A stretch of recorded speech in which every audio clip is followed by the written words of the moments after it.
RCP Notícias. Quando são 13 horas em Cabo Verde, as notícias, vamos aos títulos. Boa tarde. Neste Dia Mundial da Segurança Alimentar, a Associação Amigos da Natureza avalia de forma positiva o trabalho que faz em prol da segurança alimentar.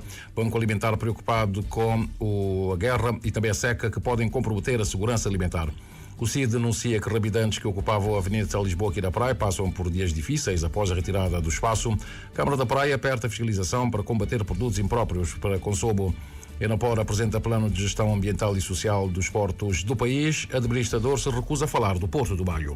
Cidade da Praia conta com mais 5 novos centros de dia, que já estão todos operacionais. Eleições europeias, sondagens apontam para a vitória da extrema-direita em França e também na Itália. O Japão enfrenta grave problema de natalidade e o governo cria aplicativo para facilitar o namoro.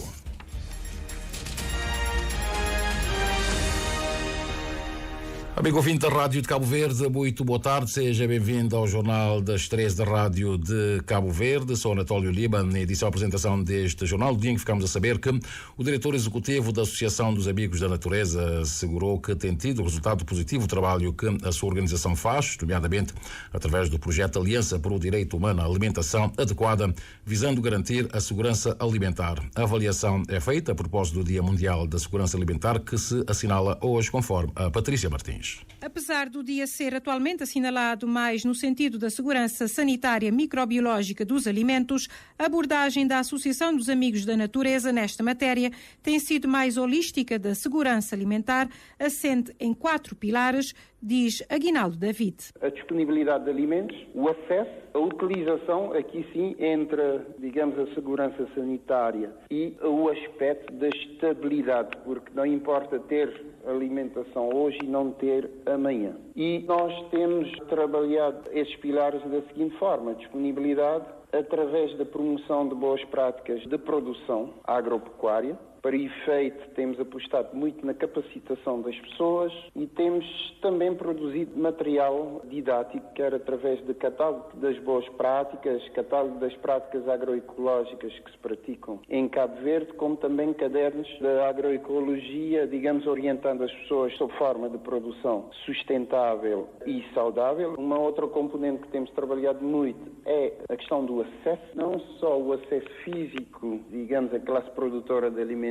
tem, mas também o acesso económico através do rendimento que as pessoas devem ter para terem acesso a um alimento saudável, inócuo e de qualidade. Uma abordagem feita através da vertente do direito humano à alimentação adequada, vigente no país, diz o diretor executivo dessa ONG. Por isso, o trabalho desenvolvido pela associação tem sido positivo. Muito bons resultados. Através do projeto Aliança para o Direito Humano à Alimentação Adequada, iniciativas de empoderamento de jovens e mulheres rurais, temos trabalhado, diria, em 3 frentes. Uma frente que é de reforçar a capacidade e a participação da sociedade civil enquanto titular de responsabilidade nesta matéria, capacitar a sociedade civil para que possa participar com qualidade nessa discussão e tentar influenciar as políticas. Temos trabalhado também na criação e melhoria dos espaços de articulação, quer a nível central, mas também um esforço enorme para descentralizarmos essas ações a nível dos municípios. Neste momento estamos a trabalhar nos 6 municípios do norte do país, das Ilhas São Vicente, Santo Antão e São Nicolau, onde temos tido uma experiência interessante nessa matéria. Ainda ligado a isso, recentemente criamos a rede da sociedade civil para a segurança alimentar e nutricional, uma rede que integra cerca de 30 e tal associações das ilhas de São Vicente, Santiago, Fogo, Santo Antão, São Nicolau, e que pretendemos estender a mais participantes das outras ilhas que não foram incluídas neste primeiro momento. Nesse sentido, na próxima segunda-feira será realizado um primeiro ateliê da rede de segurança alimentar e nutricional de São Vicente, reunindo os setores público e privado, bem como a sociedade civil, evento que será posteriormente realizado em São Nicolau e Santo Antão. E a situação da segurança alimentar em Cabo Verde é preocupante, considera a presidente da Fundação do Onana e também do Banco Alimentar contra a Fome de Cabo Verde. A propósito do Dia Mundial da Segurança Alimentar que se assinala hoje, Ana Maria Ferralbada sublinhou as dificuldades que grande parte das pessoas ainda sentem no acesso aos alimentos. A situação provocou um contexto a nível internacional que influencia também o nacional, porque nós já sabemos, por exemplo, em termos de preço dos alimentos, o preço dos alimentos aumentou consideravelmente. Alguns aumentaram cerca de 40%, até há outros que 100%. Ficaram 100% mais caros. Em contrapartida, durante a Covid, muitas pessoas perderam o seu trabalho, ficaram sem recursos económicos para dar a resposta às suas necessidades, não é verdade? Com o problema da seca, tudo isso provoca uma situação de insegurança alimentar muito grande em Cabo Verde. A presidente da Fundação Donana reitera que nos últimos tempos tem recebido muitos pedidos, um problema que reconhece foi agravado por sucessivas crises que o mundo tem enfrentado, com destaque para as guerras e também secas. Ana Maria Alferalbada lembra ainda que as pessoas depararam-se com as consequências da crise da Covid-19. Esta questão é que a situação de segurança alimentar em Cabo Verde, neste momento, é preocupante. É preocupante, era em 2022, não temos os dados agora de 2023, mas as projeções estavam a dizer que a tendência era para piorar.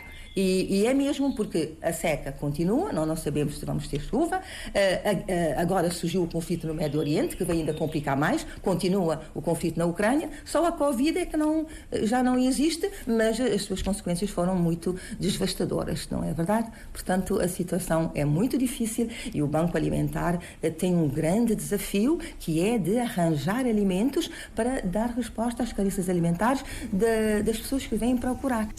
A presidente da Fundação Donana e do Banco Alimentar enfatizou ainda a importância da educação na promoção da segurança alimentar, mostrando-se otimista em relação ao futuro. Como eu já disse, eu sou otimista, eu sou muito positiva, eu espero que sim, estou a rezar e a pedir que este ano chova, que tenhamos alguma produção agrícola, que essas guerras que estão no mundo também acabem, que as nações possam chegar a um acordo para todos construirmos a paz. A paz é fundamental, a paz é fundamental. A paz interior, nossa paz, e a paz no mundo.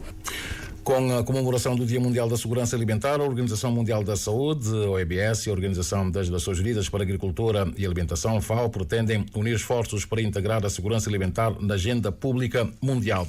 Em Portugal, produtos alimentares como azeite, pescado, bacalhau, carnes, queijo e produtos lácteos são os produtos alimentares mais falsificados e apreendidos pela Autoridade de Segurança Alimentar e Económica, ASAI, que fiscalizou em 2023 mais de 20 mil empresas com atividade na área alimentar. Nos últimos 2 anos, os inspetores da ASAI fiscalizaram mais de 38.500 operadores económicos e efetuaram 560 suspensões, a maioria por falta de requisitos de higiene, e abriram 383 processos crime e 3.450 processos de contraordenação relativos à segurança alimentar. O balanço foi feito hoje na ASAI, a propósito do Dia Mundial da Segurança Alimentar, que a data é celebrada hoje, e a instituição destaca como principais ilícitos criminais no setor alimentar a fraude sobre mercadorias e os géneros alimentícios falsificados e impróprios para o consumo. No caso do azeite, com a subida de preço e a escassez no mercado, registra-se um aumento de falsificações, cuja motivação económica leva a efetuar misturas de outros óleos vegetais, fazendo-o passar por azeite, praticando uma fraude. Portugal, conforme dados do INE de 2023, é o maior fornecedor de produtos a Cabo Verde, sendo responsável por 41,4% do total dos produtos importados pelo nosso país.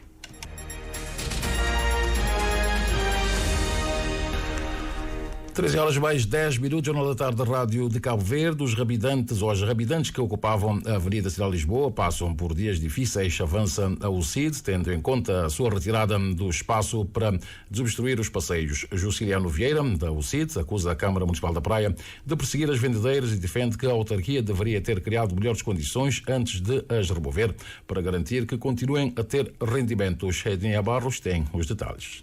Rabidantes que ocupavam os passeios da Avenida Cidade de Lisboa para vender são, na sua maioria, mães, chefes de família, que, segundo a UCID, estão agora com rendimentos comprometidos. Jusciliano Vieira, da UCID, afirma que a Câmara Municipal da Praia não lhes deu a alternativa de um espaço que lhes permitem ter rendimento suficiente para garantir o sustento. Para cada espaço no mercado devem pagar uma taxa de 48 mil escudos. Foi ventilado a possibilidade de empréstimo por parte da Câmara Municipal mas sem sucesso. Já são cerca de 25 dias que as vendedeiras não conseguem vender os seus produtos. Têm famílias para sustentar e as contas para pagar.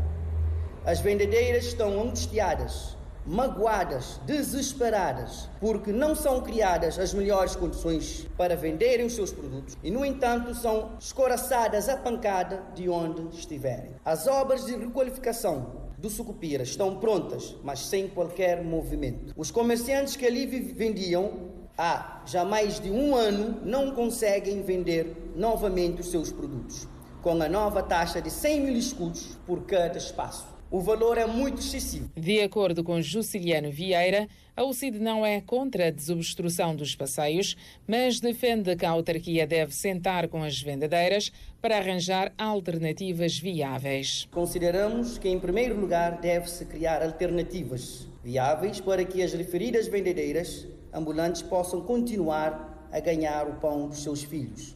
Até este momento, os mercados de Axara Santo Antônio, Achadinha, Paiol, Terra Branca, Palmarejo, não oferecem condições nenhumas. Quer em termos de saneamento, condições em termos de segurança dos seus produtos.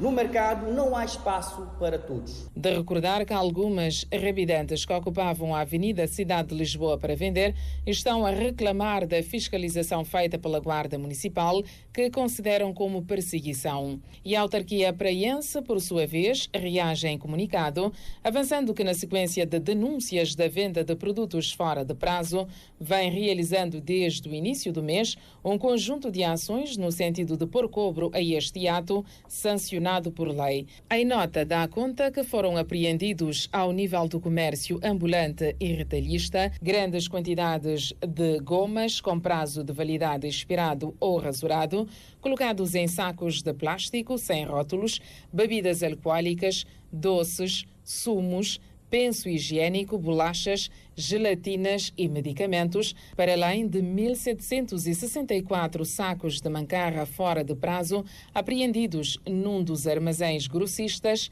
da cidade da Praia. E a planificação é a base para se ter cidades justas e sustentáveis. Um outro desafio passa pela capacidade de mobilização de recursos, defende o presidente da Associação dos Autarcas do PICV, Isaías Varela, durante a conferência subordinada ao tema A Transição Urbana para a Promoção de Cidades Justas em Cabo Verde. Evento que acontece aqui na Praia, junto a candidatos do PICV às próximas eleições autárquicas e também especialistas na área, conforme António dos Reis. Nesta edição, a conferência está a desenrolar em torno de painéis como a governação local, centrado no desenvolvimento sustentável e na promoção de cidades justas, e um segundo painel versando o tema Desenvolvimento de Cidades Justas para 2030.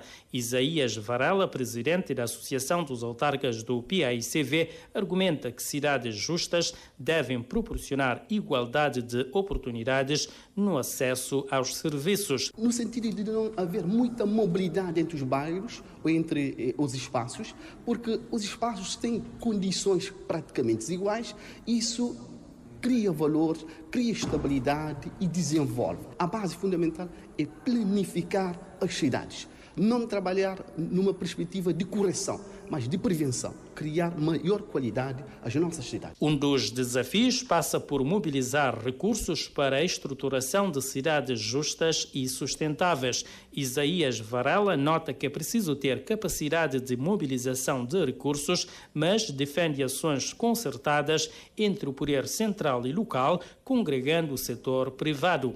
Dentro dos fundos que existem a nível de outros países e a nível de outras organizações, para termos um orçamento que permita os municípios desenvolver. Eu costumo dar exemplo. Um município com um orçamento de 60 mil contos anuais não consegue, nem em 100 anos, promover ou criar cidades saudáveis. Aqui há que termos ambição, tanto a nível local e a nível central, para criar os municípios condições e que no médio e longo prazo os próprios municípios conseguirão produzir as suas receitas. Para produzir isso, temos de investir agora, com investimentos estruturantes para podermos ter cidades saudáveis de facto, cidades organizáveis e cidades atrativas, de modo que atraem também mais turistas. mais visitantes. E isso também gera receitas e vamos ter a sustentabilidade das nossas cidades. A conferência, subordinado ao tema a transição urbana e desenvolvimento local para a promoção de cidades justas em Cabo Verde, é o segundo espaço de debate organizado pela Associação dos Autarcas do Partido Africano da Independência de Cabo Verde. E depois da cidade do Mindelo, hoje é a vez da cidade da Praia acolher a sessão de socialização do projeto Plano de Gestão Ambiental e Social dos Portos do país. A Enapor nunca descurou a componente ambiental, mas esta preocupação, reconhece o administrador da empresa Eduardo Liba Évora, é mais observada nas infraestruturas físicas. Posso dar exemplo do terminal de cruzeiros, não é? Que é um projeto para o qual foi definido um plano para a fase da construção e outro para a fase da exploração económica. E durante a construção nós temos feito uma monitorização ambiental bastante rigorosa, nomeadamente em termos do controle dos resíduos que são produzidos com a construção, o controle da qualidade da água e outros parâmetros, porque consideramos que é muito importante que essa obra seja feita tendo em atenção as regras ambientais que devem ser salvaguardadas.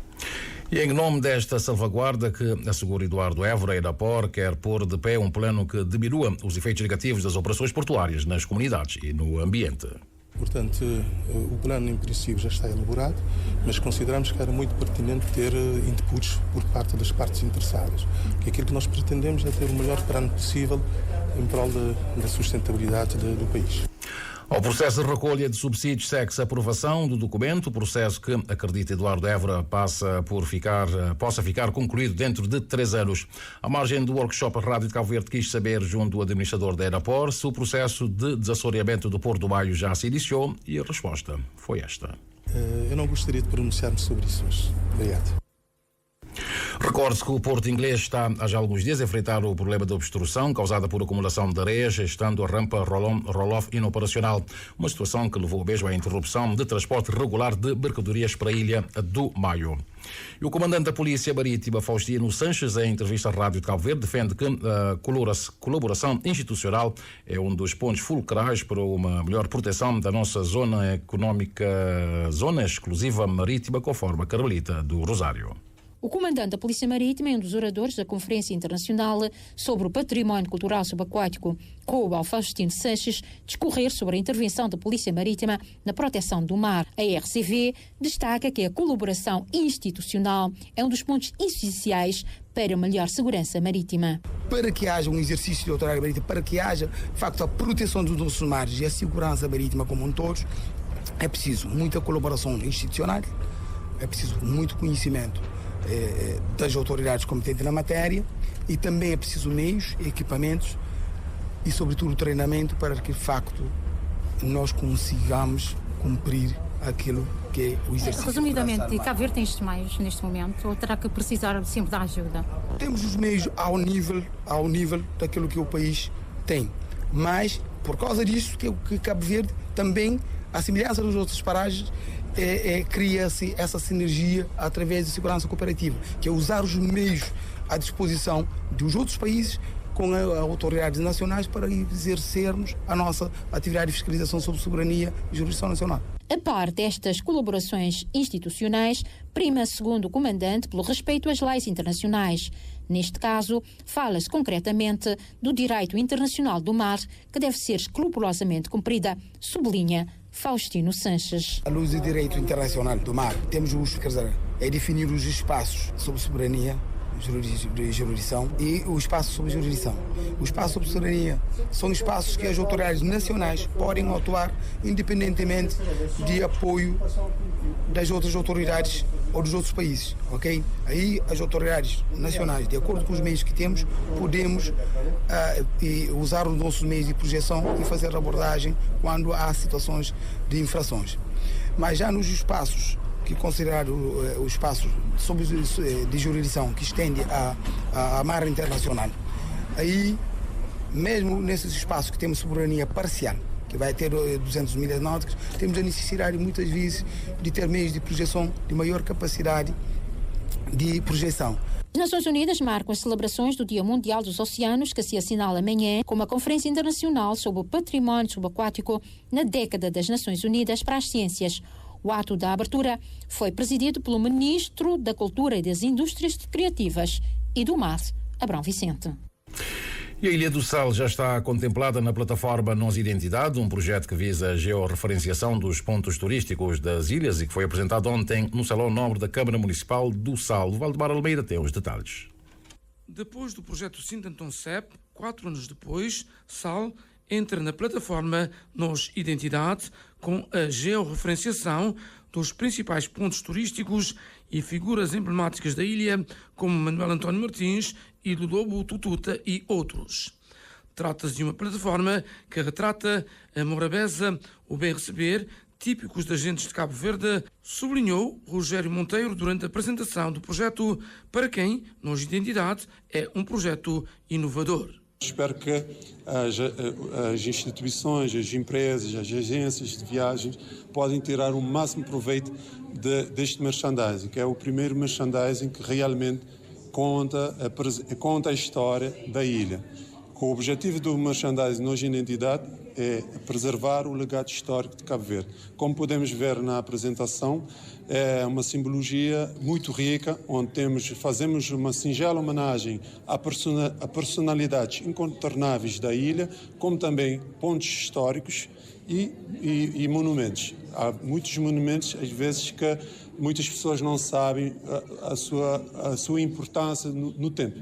Então, este projeto veio para dar resposta a tudo isso. Para a vereadora do Turismo da Câmara Municipal do Sal, Jaci Souza, este capítulo da plataforma para a Ilha do Sal é no sentido de criar uma identidade cultural, não só para os cabo-verdianos, mas também para que os turistas possam conhecer a história da ilha e se interessem em conhecê-la de perto.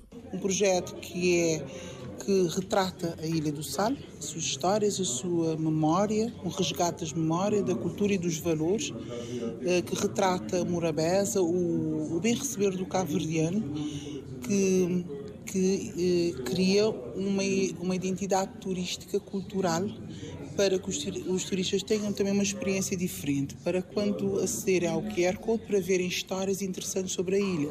São histórias sobre o biomotor, sobre salinas, sobre personalidades da cultura, da cultura da Ilha do Sal, que faz esta plataforma ser muito mais interessante. Como a marca Sintanton CEP, Nós Identidade, também tem a sua t-shirt própria com um código de resposta rápida, QR Code, que, ao ser lido por um dispositivo móvel, faz o link para o website da marca, onde será possível encontrar uma série de informações em português e inglês sobre monumentos históricos, personalidades e marcos importantes de cada uma das ilhas.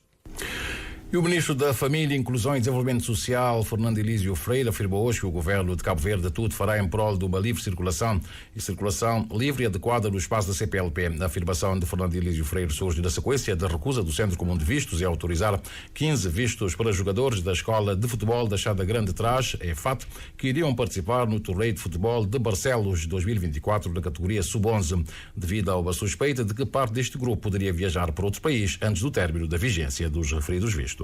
E não pode ficar apenas e só nos acordos escritos, tem que ser efetivados. E neste quadro dizer claramente que nós tudo faremos, tudo trabalharemos para que a circulação no espaço da CPLP seja uma realidade. Eu não posso comentar o caso em si. Não conheço, só sei o que a comunicação social está a dizer. Agora, o que lhe posso dizer é aquilo que é a perspectiva do Governo na sua relação com os vários espaços que faz parte. O Cabo Verde faz parte da CPLP, defende que deve haver uma circulação livre, adequada no nosso espaço. Caso contrário, o espaço da CPLP deixa de ser um espaço, porque é um espaço que deve ser para os cidadãos, com os cidadãos. E os cidadãos são desportistas, empresários, são homens da cultura, e os cidadãos são crianças e pessoas adultas. Portanto, é esse espaço que temos que trabalhar para termos, que é um espaço de livre circulação na CPLP. A Escola de Futebol da Chada Grande Trás afirmou ter entregue ainda nesta semana um pedido de reavaliação dos processos e alega que a recusa de vistos é ilegal e que a suspeita do Centro Comum de Vistos quanto à intenção do requerente de sair do território dos Estados-membros antes de caducar o visto não tem fundamento, já que a escola já havia participado em outra competição em 2019 e desta vez cumpriu com os requisitos exigidos para a concessão de vistos pelo Centro Comum de Vistos. E o Governo anunciou hoje a operacionalização de 5 novos centros de dia em 5 bairros aqui da Praia, com uma abordagem integrada de cuidados para diferentes faixas etárias, incluindo o horário em que as crianças estão fora de escola. A garantia é do Ministro da Família, Inclusão e Desenvolvimento Social, Fernando Elísio Freire, depois de uma visita ao projeto piloto Saúde Mental Comunitária da Associação da Chada Grande Frente, em parceria com a Cavibel, que já fez o diagnóstico da situação mental de 350 pessoas, mas precisa continuar para avançar com o tratamento. O Cândido Fortes tem os detalhes. É um projeto inédito no país, desenvolvido por 3 psicólogos em parceria com a Cavibel Coca-Cola e a Associação Escola de Futebol de Achada Grande Frente, que está apenas no início, deixa entender Jacob Vicente, representante do Centro de Atendimento Psicológico, que garante já ter feito o diagnóstico mental da comunidade com base nos hábitos de consumo de álcool e transtornos mentais. Jacob Vicente está esperançoso que o projeto vá continuar. Quase 350 alguém foi beneficiar.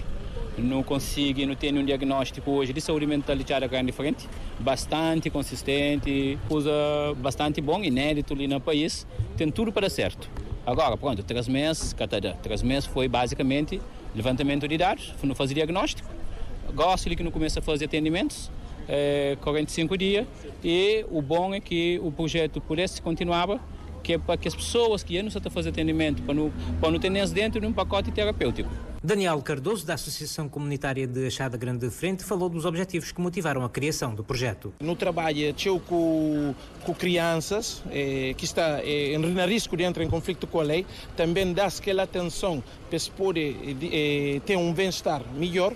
Nas famílias que passa por dificuldades que às vezes recebem que se pode lidar com as dificuldades que criam um sentimento de angústia, de frustração que deriva em alguns comportamentos que podem ser desviantes ou de risco. O Ministro da Família, Inclusão e Desenvolvimento Social, Fernando Elísio Freire, garantiu o apoio do Governo à iniciativa para a Achada Grande Frente e para 5 novos centros de dia na cidade da Praia, com uma abordagem integrada de cuidados, incluindo o horário contrário ao escolar.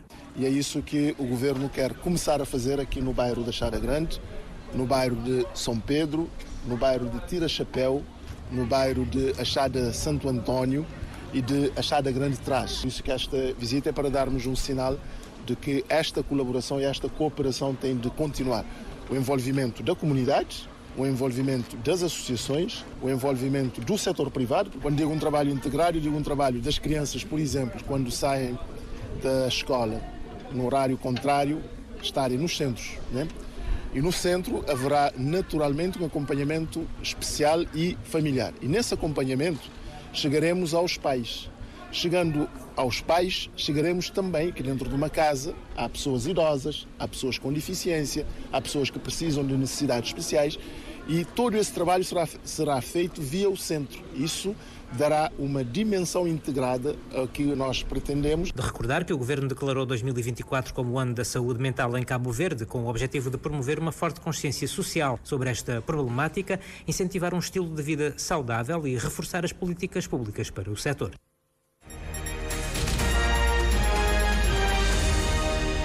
Jornal da Tarde da Rádio de Cabo Verde, já temos 13 horas mais 29 minutos. Falemos agora das eleições para o Parlamento Europeu. Nos Países Baixos, as últimas sondagens realizadas sugerem que a coligação de centro-esquerda é a formação política que mais deputados vai eleger para o Parlamento Europeu, com 8 deputados contra 7 da extrema-direita, que aumentou 6 deputados em relação às eleições de 2019. Em França, o Rassemblement National, liderado por Jordan Bardella, herdeiro político de Marine Le Pen, está em primeiro lugar, com 31,1% dos votos, tendo subido face aos valores de março, de acordo com a super sondagem da Euronews. Na Itália, o partido da direita radical da primeira-ministra Giorgia Meloni, Irmãos de Itália, lidera as intenções de voto, de acordo com a super sondagem da Euronews, feita no final de abril, enquanto a segunda força política é o Partido Democrático de centro-esquerda, seguido pelo Movimento 5 Estrelas. A Liga e o Forza Itália estão ligeiramente acima dos 8% das intenções de voto. Estes dois partidos são os outros componentes componentes do bloco conservador e nacionalista italiano. Na Grécia, o Partido Nova Democracia, atualmente no poder, tem uma larga vantagem sobre Syriza e o PASOK nas intenções de voto para as eleições europeias. Os eslovacos estão a votar desde o início da tarde de hoje. Vários outros países europeus realizam a votação amanhã e todo o processo fica concluído no domingo com a votação completa em todos os Estados-membros da União Europeia.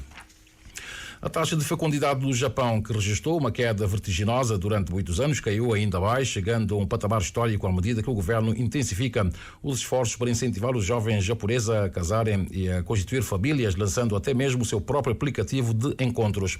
A nação de 123 bilhões e 900 mil habitantes registrou apenas 727.277 nascimentos no ano passado, de acordo com novos dados divulgados hoje.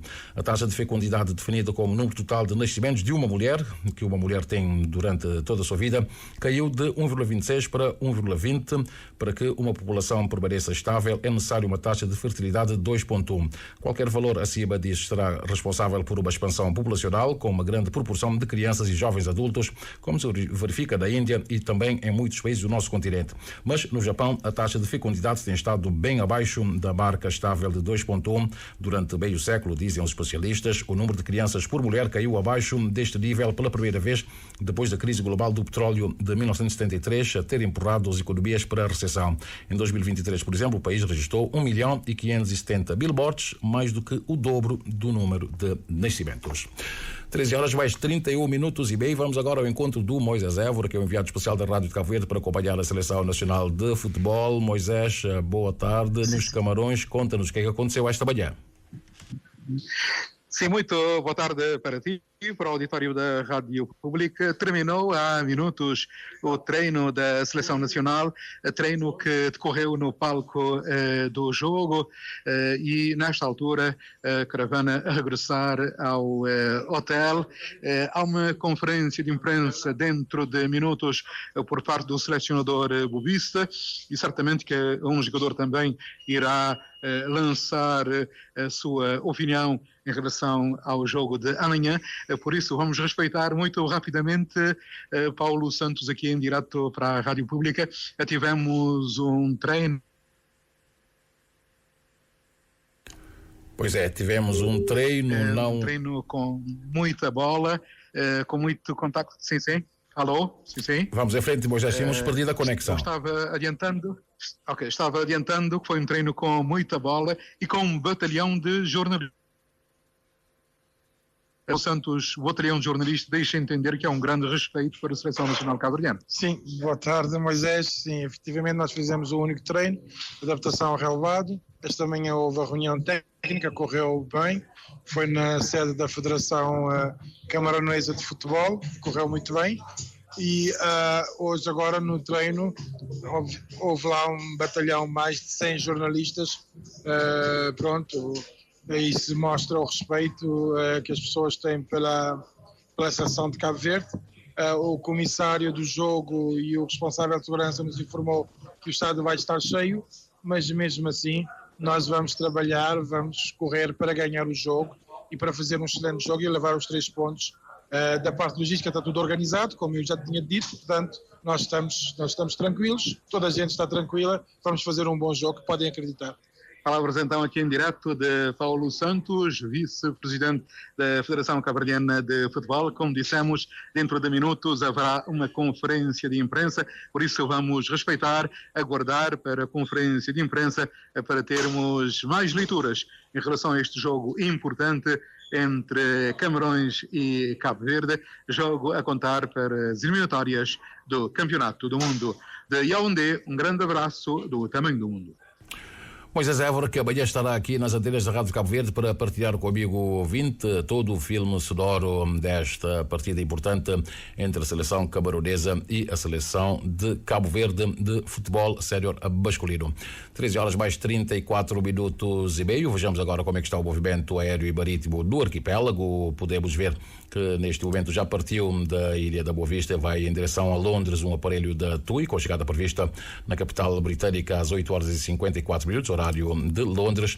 Também já partiu dos Espargos o voo da Transavia, que vai para Paris, em França, e pela posição em que se encontra, por volta das 20 horas, deverá estar também no seu destino.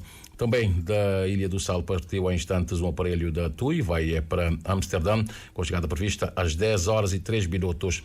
3 aparelhos da TAP voam em direção a Lisboa. Um partiu de São Vicente e deve aterrar na capital portuguesa às 6 horas e 23 minutos. O outro aparelho, que está mais atrás, partiu da Praia e vai aterrar na capital portuguesa às 6h27, e o que está mais adiantado é o aparelho que partiu da Ilha do Sal e vai também chegar na capital portuguesa depois das 6, às 6 horas e 23 minutos. E o interessante é ver a formação, como estas 3 aeronaves estão a se deslocando. Parece numa formação de um triângulo escaleno, tendo este aparelho que saiu do Sal no principal vértice, está mais a norte, está mais perto então de chegar, é o primeiro a chegar no seu destino. Os 3 voam praticamente juntos, 2 em paralelo e um pouco atrás, mas as 3 aeronaves vão chegar com pouca diferença no aeroporto de Portugal-Lisboa. Pela via marítima, temos neste momento o único ferry a navegar, é o Dona Tututa, que vai em direção ao porto de Tarrafal, em São Nicolau, com chegada prevista dentro de sensivelmente 45 minutos. O Dona Tututa deverá estar no porto em São Nicolau. Falamos agora do movimento das marés, bem como o que nos dizem as tabelas solunares em relação aos melhores momentos para a pesca. Para além de outras informações, para esta sexta-feira, 7 de junho, o sol despontou às 6 horas 3 minutos e 28 segundos e o pôr do sol deverá ocorrer às 19 horas 2 minutos e 33 segundos. A lua nova saiu pelo nordeste às 6 horas e 45 minutos e vai se pôr pelo noroeste quando forem 20 horas e 22 minutos. A primeira baixa-mar aconteceu às 0 horas e 26 minutos e a seguinte foi às 13 horas e 6 minutos. A primeira pré-bar aconteceu às 6h54 e a seguinte será às 19 horas e 14 minutos.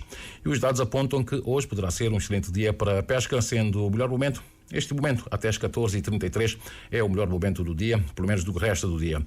Amanhã, sábado, a primeira baixa-mar será às 6 horas e 6 minutos e a seguinte às 13 horas e 51 minutos.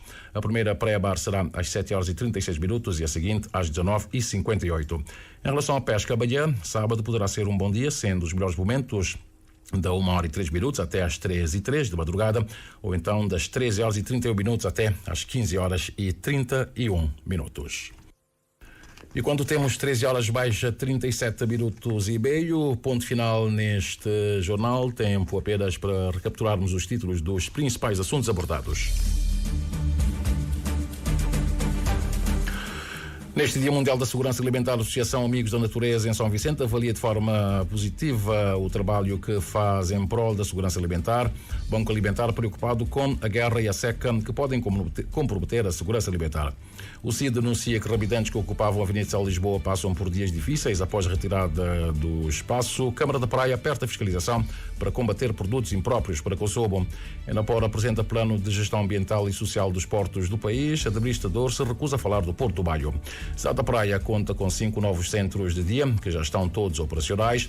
Eleições europeias, sondagens apontam para a vitória da extrema-direita em França e também na Itália.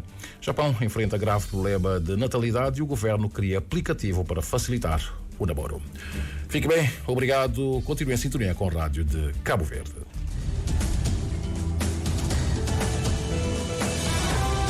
Mais informações em www.rtc.cv e na aplicação RTC Mobile.